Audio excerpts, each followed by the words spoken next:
It's not a big revelation that humans don't generally act nicely to other humans, but that is true for gods as well. In fact, some of the worst things imaginable have been done by gods to their fellow gods.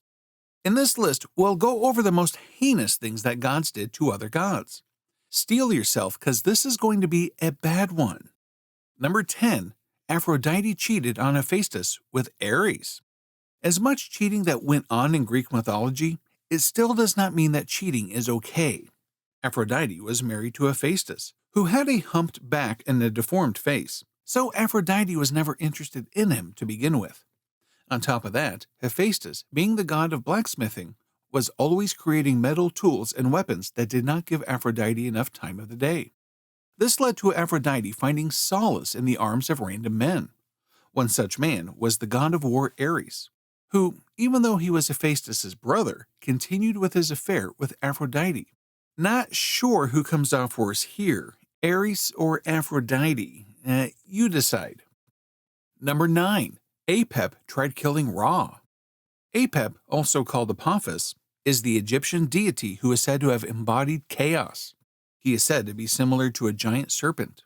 He is depicted as trying to kill the sun god Ra multiple times in many different depictions. Ra was the father of all creation and the king of deities. It is still speculated as to why Apep was so adamant about killing Ra, but some researchers believe that it is due to the deep-rooted jealousy that Apep had, since that lies in line with his form as a serpent. Number 8. Odin killed Ymir. The last entry was about a god trying to kill a god of creation, while in this one, Odin succeeds in doing exactly that. Ymir was the first being that came into existence in Norse mythology. Then it was Ymir who created all other things, including Odin's father. But Odin and his brothers Vili and Ve decided to kill Ymir out of fear that the Jotun or the giants might become more powerful than them and to become the ones with the most power over the world themselves. This is what started the endless war between the Aesir and Vanir gods.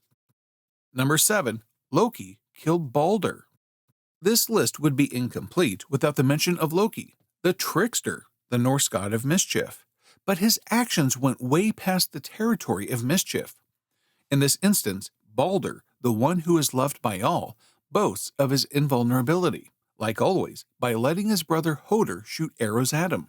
Loki mischievously changes the normal arrows to mistletoe ones. These were the only arrows that could harm Balder.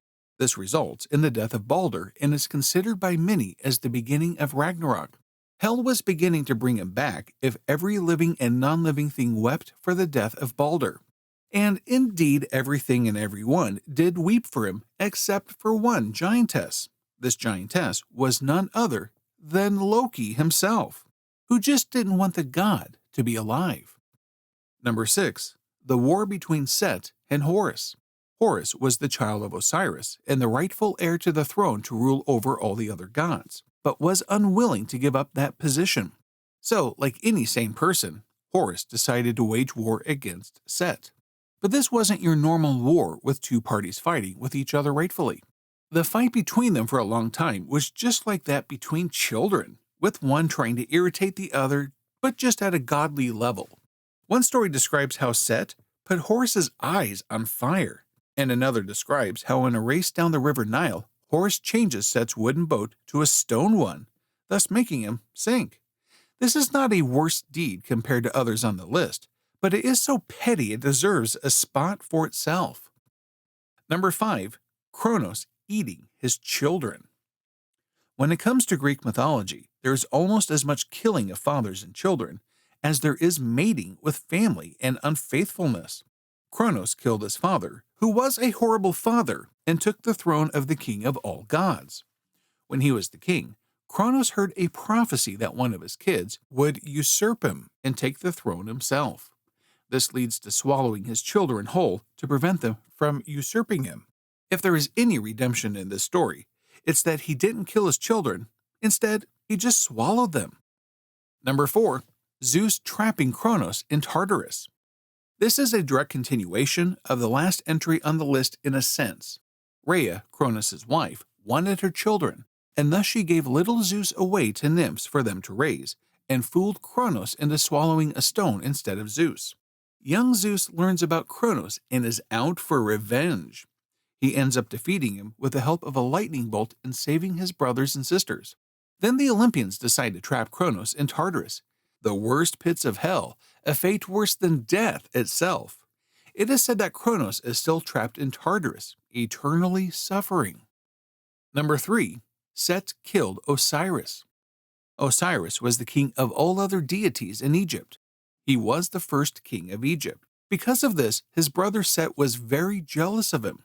Set always wanted to get on the throne. For this reason, he tricked Osiris into getting into a coffin at a party. Then Set threw the coffin down the river Nile.